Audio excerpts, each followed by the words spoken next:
Singapore's COVID-19 reopening will move a step forward from Monday. But because of a recent rise in infections in the community, there will be tighter safeguards in place and there's a staggered approach to the easing of some restrictions. Authorities say this will minimise economic impact and buy time for more people to get vaccinated. Sherlyn Sia with more.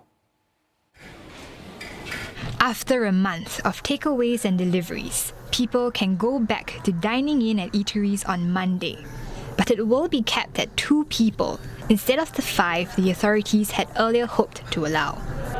Gyms and fitness studios may resume indoor mask-off activities, again in group sizes of up to 2 and in classes of up to 30.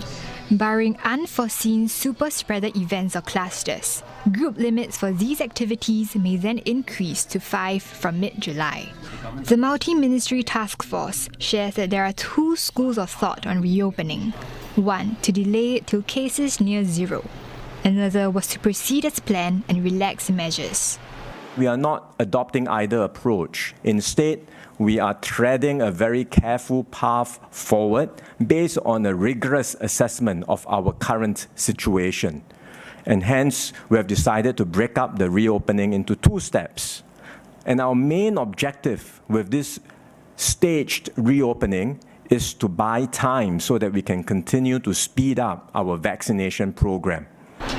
Singapore is also casting a wider net to detect COVID-19 cases. Fast and easy testing will be ramped up for staff who work at places with unmasked clients. These include eateries, gyms, and personal care services. The 14-day testing requirement will be made mandatory from around mid-July. Most of the testing will be done with the use of self-swabs while under supervision. There's also a new testing process to be rolled out for wider ring fencing.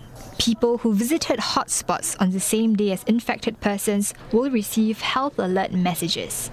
They'll need to go for mandatory testing at designated centres and will be given self-test kits to bring home for continued monitoring. While stepping up these measures continue to provide defences against the virus, the task force emphasises that vaccination is key to reopening. We were hoping to get initially at least 50% of the population fully vaccinated.